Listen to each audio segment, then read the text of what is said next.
So, welcome to It's Not All About the Numbers, the leadership podcast that doesn't just focus on the bottom line. Hello, I am Chris, and that is Mike. Hi, everyone. And today, our co-host is Gavin Freeguard. One second. Oh, I've lost my notes. Perfect start. So what you've missed, Gavin, is the pep talk I got from Chris just before you joined about helping minimise the amount of editing he's got to do. And fortunately, today it's not me that's caused the editing requirement. But actually, something like this makes it easy because you can't edit that out. I mean, that's great fun. No, we'll obviously leave it in. So point made. I've got to stop lecturing people about Wi-Fi connections and how prepared they need to be, because I clearly am not taking my own advice. But co-host Gavin Freeguard, data and digital policy advisor, musician and shanty singer, and we'll come on to that. But welcome, Gavin. Thank you very much. Hello, everyone. So this week, Mike, how's your week been? It's been a home-based week this week. It's been good. It's been nice that it's not been raining, firstly. Bit of weather where I can actually get out. I've been getting into the planning system on the project I'm working on with data standards and the planning system. So a bit of data governance, IPR, that kind of stuff. All good. The bad news, which is linked to my kind of recharge, is I've lost my streak of doing 10,000 steps in a day. I managed to do 38 days of 10,000 steps in a day streak, and I was short by 225 steps on Tuesday. Gutted. Ouch. So that's is this bad data? This bad data. Sounds like bad data. What are you using to track it on? Are you spreadsheet, paper? I've got a Garmin watch, and my Garmin watch connects to the cloud somewhere. So some corporate is scraping where I am, what I'm doing at all times. Exactly. They know way too much about you. It's fine. So, Gavin, you obviously have a very interesting role working with lots of people in government. How's your week been? Good, thanks. Yeah, work-wise, I think getting back into the swing of it and doing a little bit with everyone, my various sort of big clients. So those at the moment are the Institute for Government, the Open Data Institute, and Connected by Data. So have been working from home, but have been into central London a few times, which would have been impossible had the tube strikes gone ahead. Been to a couple of interesting work-related events. There was the one of the Cabinet Office ministers, Alex Burghardt, talking all about how they're deploying AI in government, which involved a surprising amount of Anglo-Saxon history. Because apparently he started asking ChatGPT about the outcomes of various battles in the sort of late 700s, I think, and that's when he lost faith in ChatGPT, which I thought was actually quite an interesting, grounded start. We get used to politicians getting overexcited about deploying AI, but I thought he was much more sensible and measured in what he was saying. I mean, let's hope that feeds through to government policy in some way, which it doesn't always. But yeah, like Mike, also thinking a bit about exercise. I mean, it's still early enough in the new year that New Year's resolutions should be going well. So I've been exercising more than I think I probably did in certain months in total last year. So making sure I'm walking where I can, but also getting out for a few runs, and bought a cheap exercise bike as well. And my way of making sure that I do that of an evening is I can only watch Taskmaster, which I've finally started watching properly, if I'm on the exercise bike. So that's quite a good incentive I'm finding to get that going. So, and that's how you recharge after listening to ministers and their AI history lessons. It's on the bike with a bit of Taskmaster. I'd like to say yes, but if I'm being honest, last night after going to that event, I met a couple of friends for a drink, so that was probably more useful for recharging. Nothing wrong with that. That's what it's all about. I think that's what a lot of people are missing as well. So great. My week, yeah, I'm still off the booze. Similar, trying to kick things off. I have just come back from a run, and I am a little bit uncomfortable. It's fair to say. You know, that's not the word. That's not the word you've got in your notes. Yes. It sounds like bucked, but not. But I was about as pink as our logo, and I've got a bit of a toe issue as well. But I was determined to do it, and I did it. And it's pretty difficult getting these things in the schedule on a daytime. So yeah, I'm pleased with myself. Work-wise, started the year really strong, actually. Kicked off a couple of our partnerships for this year. We're going to have to go there, I think. The post office. Yeah. Now, this story's been around for a very long time, but it's sort of caught the national mood over the last week. And then, as politicians do, they follow the public line, the popular line, and they seem to have been responding finally. First of all, what's your sort of take on that situation from our sort of point of view around transformation and digital transformation and change and technology? The first thing that goes off in my, so there's been lots of conversation about this week, so there's lots of commentary, but I think the thing that's really stuck out for me is what is the actual story here, really. So implementing a new IT system that doesn't quite work as planned or isn't as successful as initially hoped is not an unusual story. There's been plenty of those that have happened, certainly government IT systems that have been implemented over the years. I actually think that the big story here is the reaction, what happened within the post office and within government when it became slowly clear of what was going on. And that's effectively the organizational denial that there was a problem, and then doubling down and tripling down and quadrupling down, if that's even a thing, on that denial. So transformations don't always work. So implementing a new accounting system for the post office was always going to be tricky. But the reaction and this kind of like the statements that came out that when somebody was reporting a problem, it's like, well, you're the only person that's got a problem. You're probably an idiot, being the kind of response. That for me has been the real shocker. The people that really hurting the people in this kind of implementation.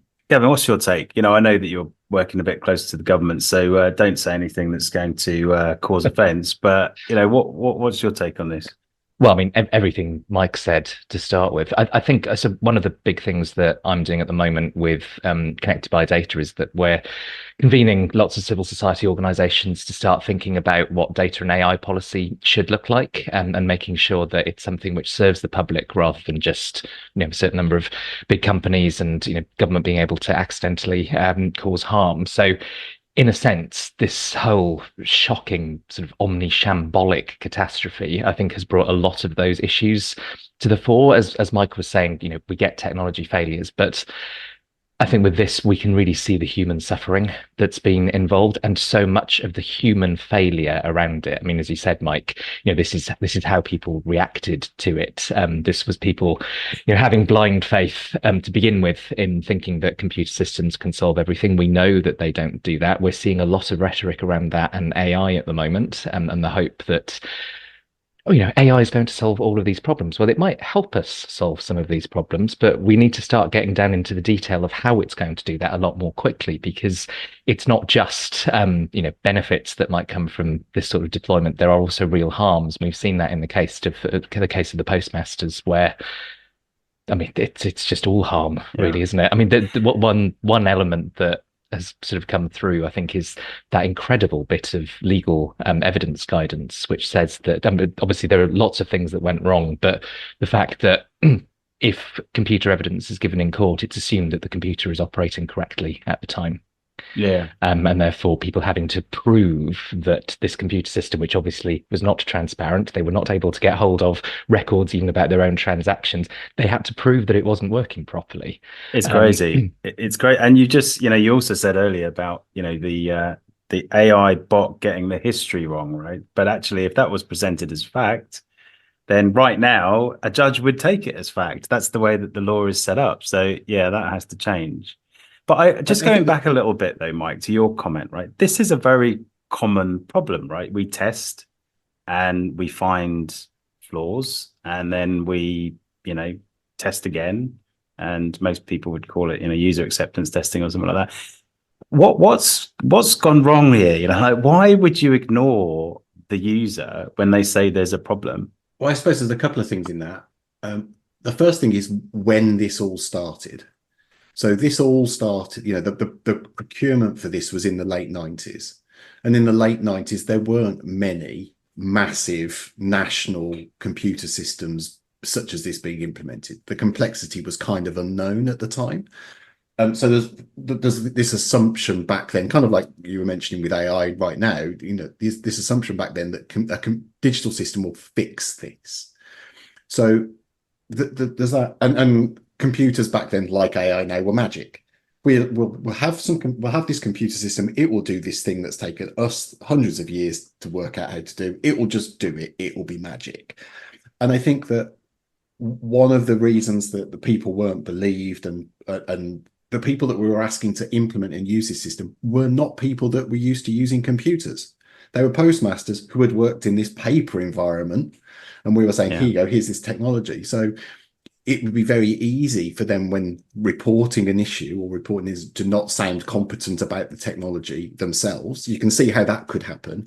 But equally, for somebody that's built the system, you can see how they'd be slightly patronizing to somebody who's never worked in technology. So you can kind of, it's not an excuse for it, but you can kind of see back then why it would have happened like that. And also the project wouldn't have been necessarily iterative in the way that we'd expect users to be engaged and user research to be done and projects to be iterative as they are now, more so now. It would have been, we'll build this behind a closed wall and we'll just implement it on you, and you've just got to work out how it works. So there's a few. I was just going to say that I would call it an accounting system, and I think that's part of the problem in this acceptance, that accountancy's been around forever, and debits and credits and balances and checks are pretty easy to bring into an accounting system, right?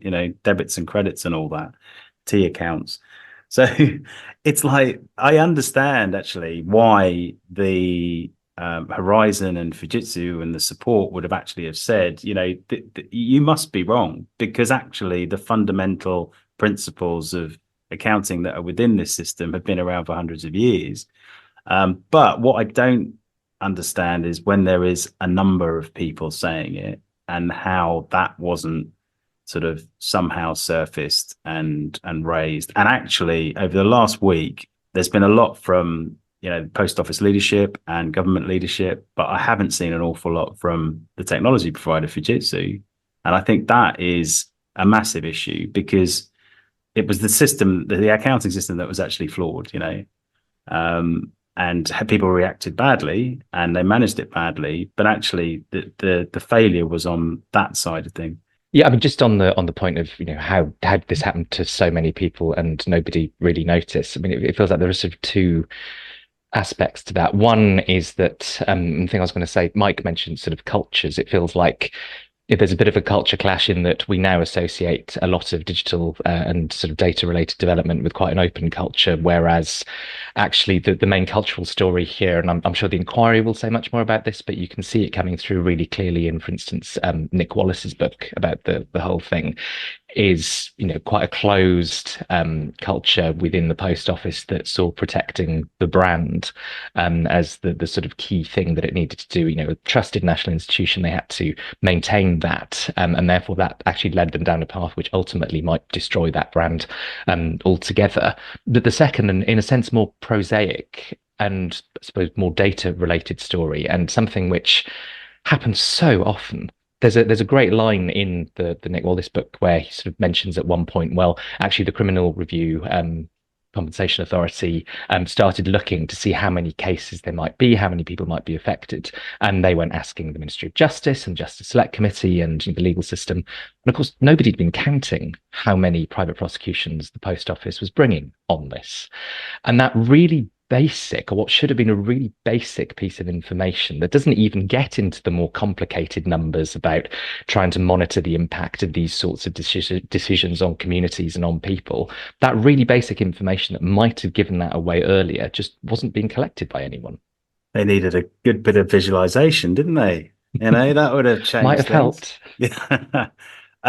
Mike, any last comment on that before we move on? Final comment, just coming back to something you said, Chris, is I'm not sure we have actually heard that much from the government or from the post office leadership this week at all about this. There's been lots of batting it off, saying we've got an inquiry, we can't really say anything till the inquiry delivers. The government's done some really quick fix kind of statements on we'll exonerate everybody, but there's no real comment on this is the systematic problem.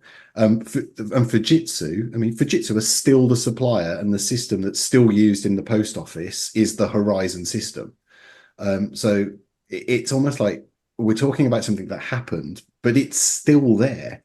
So there's definitely some questions to be answered, and I can't imagine that given the what's going on at the moment, it's going to go away anytime soon. And just picking up on that, I think thinking about the government response, I think another sign that they're not really grasping the systemic nature of this and how they need to be preparing for the future. Obviously, it's right at the moment that they're thinking mainly about compensation and quashing convictions and things like that. But at the same time as the government is saying, well, we're acting on this now, they're pushing through the Data Protection and Digital Information Bill, which reduces our rights around this stuff even further. It takes away the need to consult workers when you're rolling out new technology in the workplace. That's something that might have helped stop this in the first place. It's making it more difficult to make subject access requests, the sorts of requests that might have given postmasters more detail about the data that was held on them, and in general, just relaxing the data protection requirements at a time when we may be seeing more thoughtless rolling out of more complicated and more complex automated systems. So I think it would be quite helpful if we started joining up those two different narratives to think about, well, how do we avoid this? How do we avoid a robo-debt scandal as they've seen in Australia, or the child benefit scandal that they've seen with automated decisions in the Netherlands? How do we stop these things happening again? And we haven't quite got there yet. Maybe once the inquiry is reported, we will. But there is a big piece of legislation going through at the moment, which might be done by then. Well, that is a beautiful segue, because maybe we need a national data strategy or something along those lines. And I have to say, Gavin, Mike shared with me your sea shanty. I'm so sorry. All about the national data set. I loved it on many levels. I am a shower singer. I'm not as brave as you, but yeah, it was brilliant. So, tell me more about that. That seemed like a great bit of work.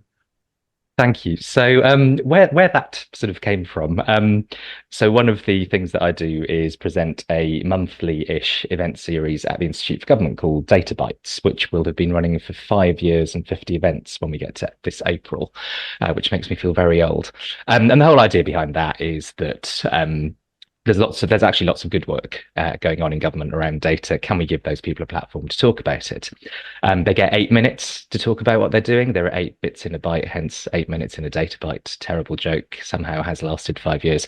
But that does also mean that I have 8 minutes at the start to introduce things. And I think something that's informed my approach to talking about data in government is, so often you'll go to an event, or so often you used to go to an event about data, and it would just be death by PowerPoint, people who didn't know how to present data, get into really dull stuff very, very quickly, when actually this stuff is really important and actually quite interesting and actually quite exciting. So my introductions to those events tend to have a few jokes with charts, and obviously there's been quite a lot to joke with when you've got record numbers of ministerial resignations and all that sort of thing. So the National Data Strategy Sea Shanty, well, sort of came from the fact that at that point in our sort of pandemic lockdown madness, the Weller Man was doing the rounds and sort of hitting the charts. Yeah. And I've sort Where of are they now? Where are they now? Quite, but it's a very good question. So I think at that point, which would have been early 2021, I think the National Data Strategy had come out in September 2020, something that we'd sort of called for at the IFG and thought it was quite important to have some sort of vision. One of the things in there was calling for a chief data officer, which has still not been permanently appointed. And there have been several attempts since about 2015, I think, to refill that position. It's not happened. So for some reason, in my very strange mind, those different threads came together. And I was sort of idly thinking a few days before that particular data bites, maybe I should do a sea shanty, and maybe I should do it about the national data strategy and the need for soon will the Wellerman come becomes soon will the chief data officer come. And it just seemed to spiral from there. And I got to the point where I thought, it's going to be more difficult not to do this now that it's in my mind. So let's try and do it and see what happens. And I think 30,000+ views for a Twitter video on the national data strategy possibly counts as viral in a very niche sort of way. I think it's brilliant. And like, as you say, it's about some of this stuff can, on the face of it, be quite dry, right? And we struggle with this all the time, right? Mike and I talk a lot about, digital transformation, data technology, but, data's a four-letter word. We're quite boring. Is that what you're saying, Chris? No. I'm okay, saying we're inspiring, Mike, because we take these subjects and we turn them on their heads. And, it is hard. It's hard to, but I think that sort of engagement is brilliant. And you're also very right, and I share your passion, that this is something that we should all be getting excited about. We should all be being part of, and it's shaping our future. So I'm going to borrow any ideas. I quite like the 8 minutes for the 8 bytes piece as well. I mean, do it. The more the merrier. We've heard of lots of people adopting that sort of short format, and that in itself came from that sort of great moment of digital transformation in government, because you'd suddenly get invited to these show and tells where people be doing quick presentations over lunch or bring people together from across departments, and the whole idea sort of grew from there as well. Well, I think Chris might have frozen. I think Chris has frozen. This was the comment he made on the Wi-Fi earlier. There was a session he was running earlier in the week, and the Wi-Fi in the office dropped out. So we'll keep going. I haven't forgotten that we talked about me coming on the data byte stuff years ago, and I still haven't, even though you've had 50 of them. Well, we might actually have one on the sort of intellectual property governance type side coming up. So you are, I mean, you're on my list anyway, but that would be particularly excellent, timely, I think. I'm back again. What other things are you doing? So I am doing a lot of work. Well, we're also at the IFG, we're currently thinking about what more we should be doing on artificial intelligence in government. And again, I think hopefully bringing that level of government expertise to thinking about how the technology could be deployed and where it shouldn't be deployed in making government better, rather than sort of starting with the tech, as it were. With Connected by Data, doing lots of work with people in civil society to think about the future of data and AI policy, trying to improve that data protection and digital information bill that I mentioned earlier, which improvement might involve trying to stop it getting any further. But I think also, obviously, we're almost certainly in an election year, trying to support politicians and the policy ecosystem to think more about data and AI and digital policy, and take that more seriously. And I think if we achieve nothing else other than saying, well, actually, you have policy choices here. You don't have to do what feels technologically inevitable. You don't have to just listen to one set of voices from a particular sector of industry. There's a lot more out there in terms of ideas and how you could use all of this stuff to properly serve the public. I think just getting that across would be useful. I was going to come in on that. So you've done a lot of stuff with politicians over the years and looked at the legislation. How data literate and AI literate do you think the politicians are? I mean, you mentioned earlier about the historical use of the historical accuracy of AI, and depending on your answer to how literate do you think they are, what impact do you think that's having on policy and legislation?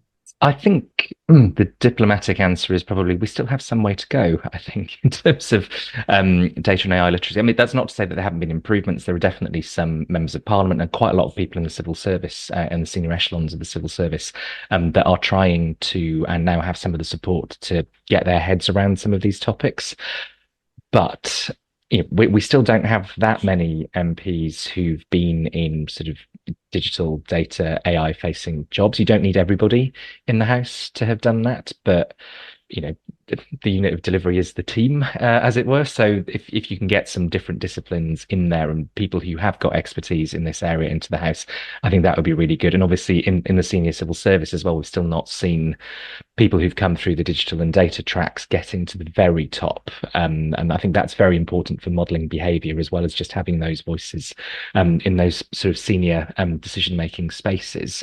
I think last year, generative AI has kind of forced people to have to get up to speed with this. The problem is there's so much hype. There are so many complexities to the debate. There's There's a George Orwell quote that I kept reaching for quite a lot last year, which he used about left-wing politics in the early 40s, but I think it applies to AI policy discussions.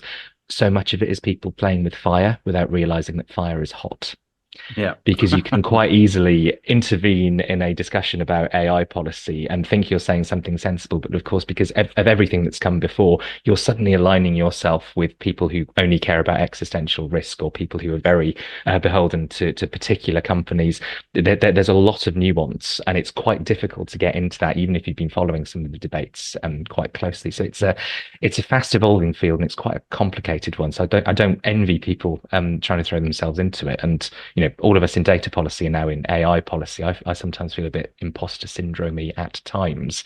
I think there's a so much similar. happening. I think there's a similar issue, in corporates and business. I've funny enough, I was talking a couple of years ago with your friends at the ODI, Open Data Institute, about the board level knowledge when it comes to data in general. But now, replace keyword for Gen AI for whatever, and you've got a lack of knowledge there for sure. And I think you're right. People have seen the change happen within their teams, within their personal lives, and then they start to sort of make that change by stealth. They don't necessarily want to be focused on it, but I think they feel that they have to be. But there is a real issue here that legislation is struggling to keep up with technology. That we had a discussion about this last week, and it's almost like the Wild West out there when it comes to use of Gen AI. I created a GPT, and it's now public in the OpenAI store. And I know that there's a lot of people in my profession who are starting to use it, and their bosses have no idea how their data is being used, how it's being used, how those, outcomes are being used within the business, because they're, as you said earlier, these sort of computer outputs are being treated as fact, right? So it's like, if I get someone giving me some advice now, is it actually their advice? Is it based on experience? Is it based on some aggregated sort of large language model that may or may not be true? It's a minefield. Totally. I think the sort of data literacy, which is for good reasons not an uncontested term in itself, but let's stick with it for now. That data literacy has to extend to those sorts of things. It's understanding where the data is going, how it is being treated by the system. You don't necessarily need to know the ins and outs of every technical specification for the system, but it's having that sort of knowledge, which I think is going to be really important. And going back to what you were saying about, boards and politicians, I think part of the problem we have there as well is a cultural one, which is, I think humility is a great quality in a leader. It's quite difficult, especially in British politics, to show that sometimes. Like it's very difficult to say, well, actually, I don't know the answer to this. I would really welcome some support in understanding this, because it's taken to be a sign of weakness. Well, and I think that we had an AI summit. We are experts, aren't we? But it was very specific, that AI summit. So maybe we're experts on very, very specific things, but which we're not either necessarily. But yeah, and it's all about that move to a much more open culture and sort of being comfortable with what we're still trying to work out on the legislation point as well. I feel like we're not really even having the conversation about that. I mean, how do we support our regulatory system? How do we support our legislation to try and deal with this? The answer from DSIT, the Department for Science, Innovation and Technology, around aspects of this seems to be, well, things are moving so quickly, so we just need to give the Secretary of State more powers so they can act really quickly when some of these issues come up. It's like that's not a good answer. Yeah. Or maybe it's the best answer, but how will we know? I mean, it's not. But how will we know if we don't even think about these things? How is that pace of change? How should that pace of change affect how Parliament works? How does it affect the skills that we need in Parliament, in government, in the media? How do we deal with all of this? And we're not necessarily having that conversation. And it comes back to the point around literacy and having the ability to have the conversations. You can't even propose the right legislation or the right policies unless you can have the right conversations. And at the moment, what I see is that we're not having the right conversations to even start the journey. So we're going to constantly be in this situation where the rules are lagging behind if we don't have that investment in I take your point about the term, but the literacy.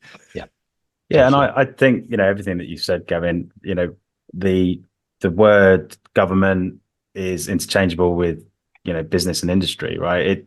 Everyone is going through this change, and it's still evolving. So yeah, I share your pain. We share your pain.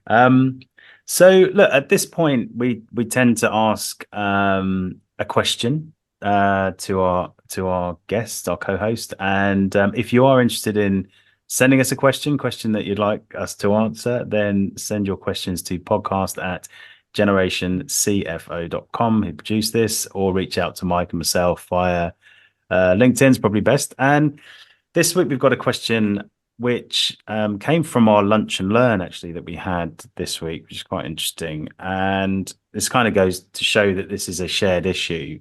This is a finance community, a business finance community. But the question is, we talk a lot about digital transformation being an end-to-end role. So where does the role fit in your organization?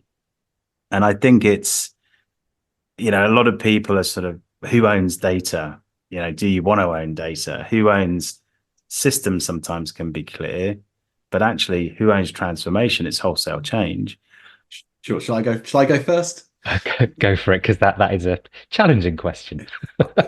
So my take on it is there's two bits to it. So quite often within organizations, you identify the need for a change for a given reason. And if you've identified need for a change, you might implement a project or a program of work to make that change or that transformation happen.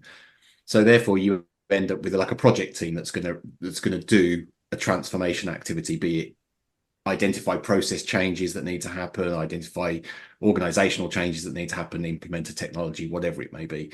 So those project management, program management roles would logically sit, if you're talking about digital transformation, they'd logically sit in a digital function, which might be part of the IT technical function. It might be a more specific data function. So there's that angle. But then the other angle is, I think what we're talking about really is transformation is a people thing across an organization. And actually, there is no specific role that should have transformation in it. Every role should have some element of a transformation and transformational change. So I think you've got the two sides there. You can have that kind of active program of activity, but your community within your organization needs to pick up from across the organization. Who are your change agents? Who are the people that will enable and buy into the change and be your advocates? So I'm not sure if that's a specific answer to that question, but I think it's the way of thinking that we need to have when we're talking about transformational change. I think that's right. Though the challenge transformation is for everybody. But I think the challenge that comes with that is that if everyone's responsible, then nobody's responsible. And, even in small organizations, getting that balance right between, I sometimes think about it as the kind of data expertise versus the domain expertise, in that if you've got an organization that wants to get better at using data, which of course is in itself plural, and we're talking about lots of completely different things, which requires lots of different expertise. But if you're trying to use data better as an organization, well, actually you need people in there who've got the slightly more advanced data skills, or whose job it is to keep some focus on that particular specialism. But if you're not properly linking into the domains that you're actually working in, the things that you're actually trying to deliver, and those things become divorced, then ultimately you're not going to drive the change. So it's just complicating it rather than actually answering the question. But trying to get that balance right between the specialist expertise and the generalist, this is actually for everyone, I think is a really difficult challenge. Yeah, I think, some of the research we've talked about in the past is some of the keys to success is how clear the vision is actually around the transformation that you're trying to make, which, points to the people-centric approach that you're talking about. And for me, that is business focused and board led. And then I think the rest, in a way, it doesn't matter as long as you're getting that done. It depends on the culture of your organization, but I think that it's like, where does that CDO sit? it's back to your point. If you recruit a chief data officer, or if you're recruiting someone, it would be great if everyone had a transformational mindset on your board, but that's not happening, right? So, if they sit on the board, the communication's clear, the vision's clear, and then you've got good change transformation people around you, then I think you're halfway there. But and a similar thing, we were asked around, where should data sit and where should analytics sit in the business? And again, it doesn't really matter as long as you're fulfilling what the business needs. But at the same time, it has to be linked to the business, because if it is just a tools initiative or an IT initiative, likelihood is the engagement is going to be low. So I think just wrapping those two up. Sorry, Gavin, wrapping those two up. I think what you're saying is there is a need for somebody to be accountable, but there is no one size fits all. This is the person that should be accountable. And I think that for me is the difference. I don't think there's a recipe to transformation. I think there's some things that you need, but it's not like do this, then do this, then do this, then change. And it'll be very different in different contexts. And I think what helps navigate that, which I think we've all touched on in some way, is community within your organization, but also beyond your organization. One of the great things about working in the sort of digital and data policy field is that there are lots of great people at different organizations who come to these questions with slightly different perspectives and care about certain issues. But knowing that you've got other people who are grappling with the same things, that are approaching it slightly differently, that you can talk to for support, that you can get ideas from, I think that's incredibly important as well. And just emphasizes, that it is a team sport. It's not, you're not going to get the rock star transformations guru who can come in and solve everything. This is something that has to get buy-in from across the entire organization, and you can go beyond the organization to understand how best to do it as well. Good stuff. Good stuff. What I'm saying, I'm just taking from that last statement that I need to cross out from my aspirations rock star transformation guru. That's not. Don't be a rock star, Mike. They're rubbish at decision making. And if Ozzy Osbourne turns up to my consulting meeting, I'd be a little bit concerned. So, conscious of time. So, wrapping up with our good data, bad data. So, we tend to focus on various bits and bobs. We've defined this in other podcasts. So, go and listen back if you're interested in what this section is all about. But Mike, kick us off with some good data. So I've gone for an extreme not data one today, or not traditional data. So I've gone with the something I saw on Instagram, 10 names for a workmate, which comes from which I'll share on my LinkedIn after this. But I really like this. There's a few that I'm going to pick out. So there's Shania, who doesn't impress you much. There's somebody at work. There's somebody at work called Tesla, who works for one day, then needs to recharge. And then there's MasterCard, takes credit for other people's work. There's 10 of these. I'll share them. But yeah, that really made me laugh this week. I love that. And that is data. If you're labeled with any of those names, then that is data. I did quite enjoy Dolphin, intelligent but can't speak to humans as well. Good stuff. So bad data. So Gavin, you almost stole my thunder, actually. It shows how unscripted and unplanned this is. But my bad data this week is going back to the post office debacle. And it was your point, actually, around the law is wrong on this at the moment. And the bad data is around the law. Computer-based evidence at the moment is taken as fact by the judge. And that has to change. And it definitely has to change in a Gen AI world. We have people presenting an output that is never right? It's only, how wrong is it? That's the way we need to think about this stuff. They're presenting it as fact. And there's a concern if this evidence starts to make its way into the judicial system, judges take it as fact, they're not Gen AI experts, they're law experts. And that is bad data. So if anything, well, I hope a lot more comes out of this case, but definitely the law needs to change in this area because it's only going to become more and more of an issue. Any, I don't want to put you on the spot, but any good or bad data? Like Gav, I hear you're quite into your visualization. I am.